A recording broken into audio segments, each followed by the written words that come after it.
Ah ça y est, je l'ai écrasé, je l'ai oxy. Euh, bon, il m'a fait éteindre le caméscope. Bon, enfin voilà. Donc c'est l'enfer. C'est cette espèce invasive. Euh, voilà. Donc là, ça y est, je vais devoir écourter la vidéo parce que là, il commence à attaquer. Surgit de nulle part. Enfin bon, c'est vraiment très très bizarre. Alors que c'est des espèces qui viennent des pays équatoriaux, invasives, eh bien, ils s'excitent, ils apparaissent ici que lorsque, au contraire, il fraîchit. Dès qu'il fait trop chaud, ils disparaissent. Enfin, c'est vraiment très bizarre. Et, euh, et donc, enfin, bon, c'est ici, là, dans les bambous qu'il se cache. Enfin, partout où il y a fraîcheur et humidité. Et, enfin, 10 fois dans la journée, ils apparaissent et disparaissent aussi subitement et sont extrêmement agressifs. Donc ces énormes moustiques, d'ailleurs ils sont tellement gros que tu as vu, j'ai pu l'écraser facilement, tellement que par leur taille ils sont lourds, comparé à nos moustiques habituels, locaux, et que eux au contraire on n'arrive pas à choper. Bah, les moustiques tigres, ils sont tellement gros, tellement lourds que par leur lenteur, on les chope facilement.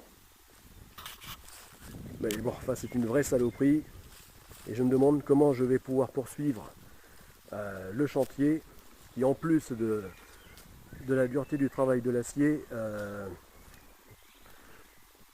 enfin, dureté, caractère ingrat de l'acier à travailler, eux vont remettre une couche en, en m'agressant comme ça, en formant de véritables essaims comme font les abeilles.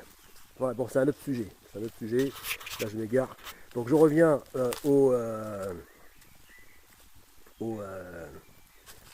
deux grands navires d'exploration de la seconde phase du projet Godessarc. Eh bien, voilà. Donc, là, donc à l'instar de ce voilier de la première phase du projet Godessarc, eh bien, donc de ce petit voilier océanique, eh bien, je vais devoir les construire en acier. Je n'ai pas d'autre choix que de les construire en acier. Voilà, donc tant pour les navires, donc, enfin, pour la première phase que la seconde phase du projet Godessarc, je suis condamné à l'acier.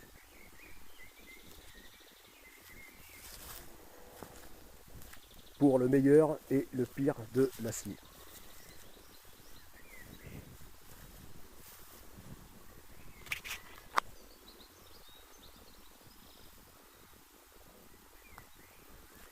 Enfin, pour le pire, il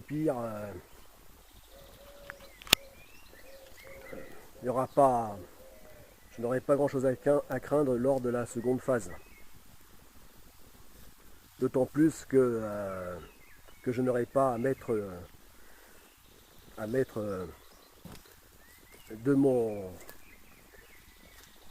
de mon physique,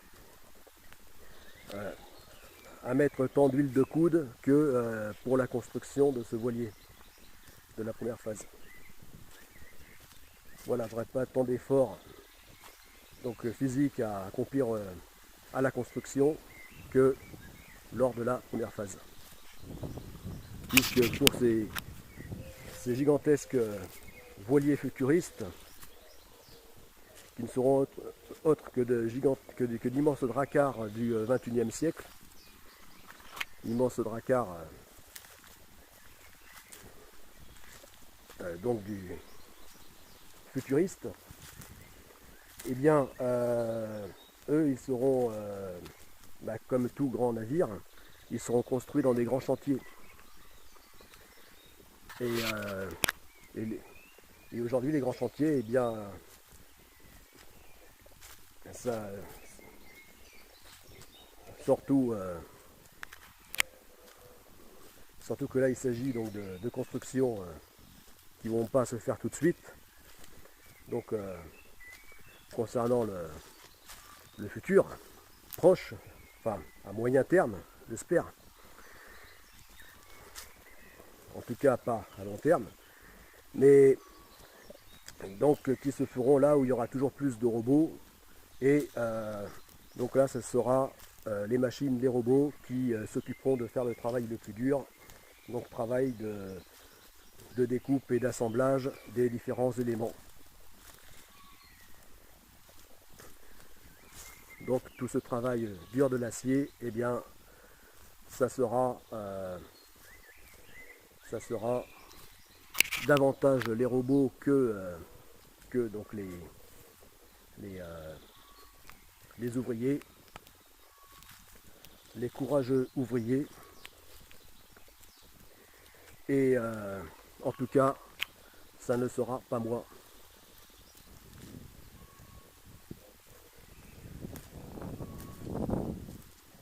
Puisque concernant la construction donc, de ces deux futurs grands navires de la seconde phase, eh bien, ça sera, mon implication sera davantage mentale que physique.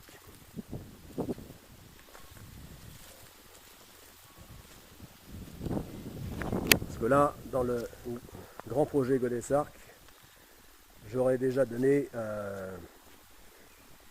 suffisamment de ma personne lors de la construction donc du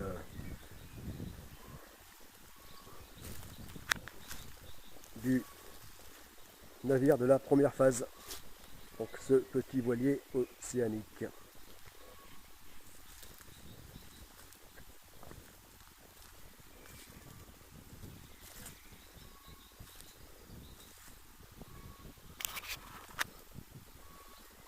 Voilà, autrement dit, lors de la construction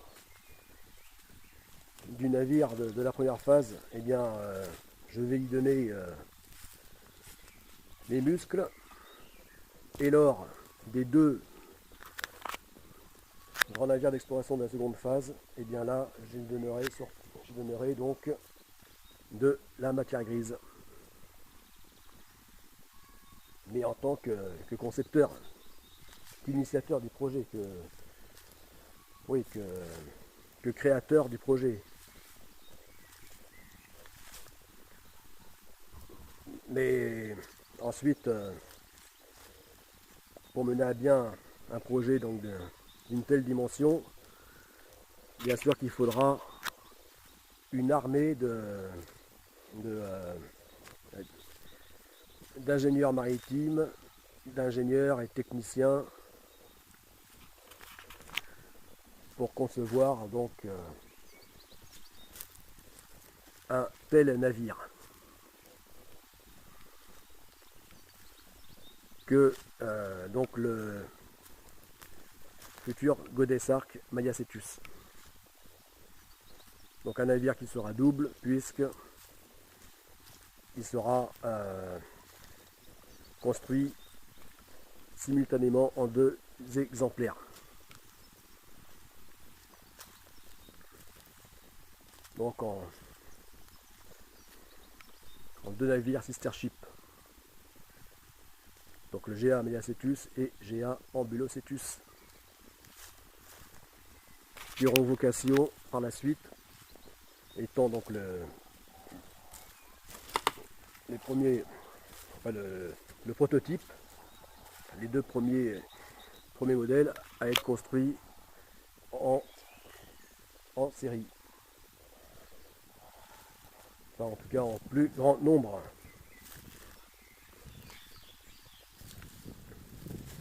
Afin de répandre sur la planète, sur l'océan, sur les océans, donc sur la planète, hein, de répandre partout l'esprit Godessarc.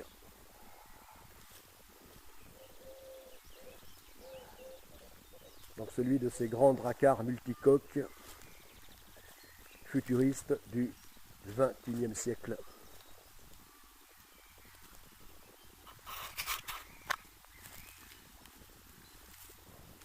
Afin de marquer donc la transition de l'ancien monde au nouveau, le changement de paradigme.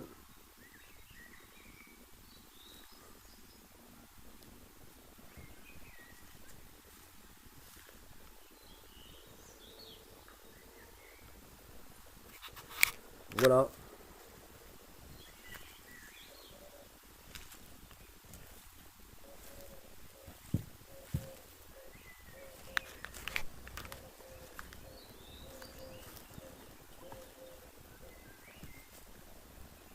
Donc imagine le volume de cette structure,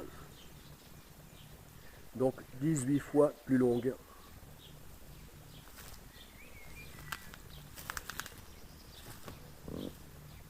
Donc il sera 18 fois plus grand.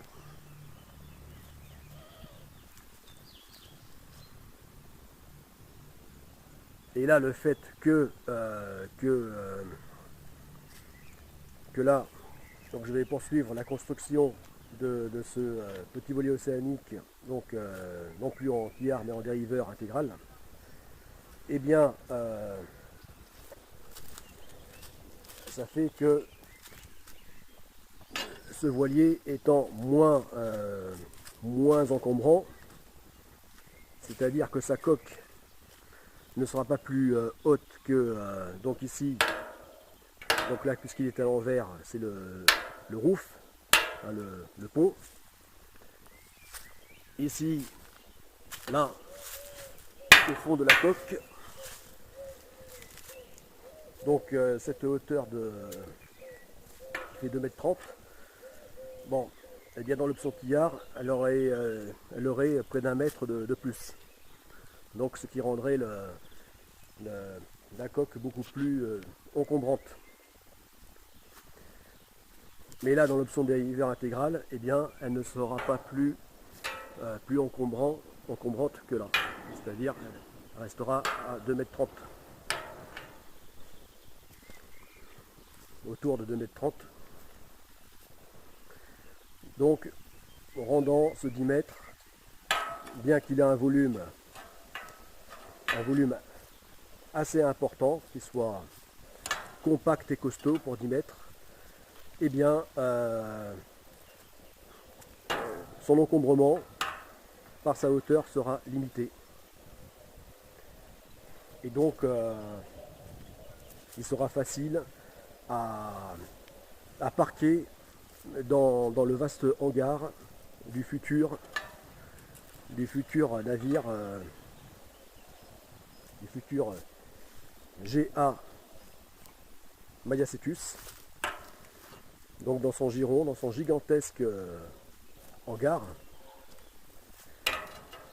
ou parking, donc enfin là où se parquera donc les annexes du bord, les multiples annexes du bord, puisque désormais, donc grâce à ces caractéristiques de dériveur intégral, eh bien ce petit voilier océanique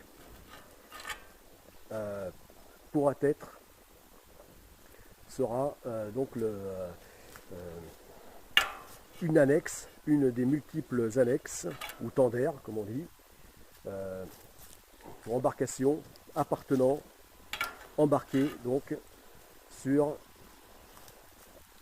le navire mère Gonessac Mayacetus,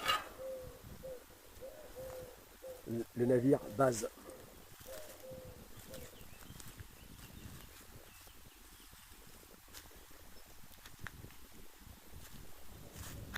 Voilà, puisque il comprendra pour assurer ses missions, ses expéditions et même ses explorations,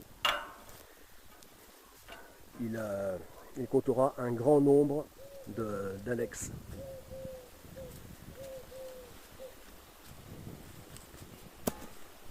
Allez, je coupe et reprends.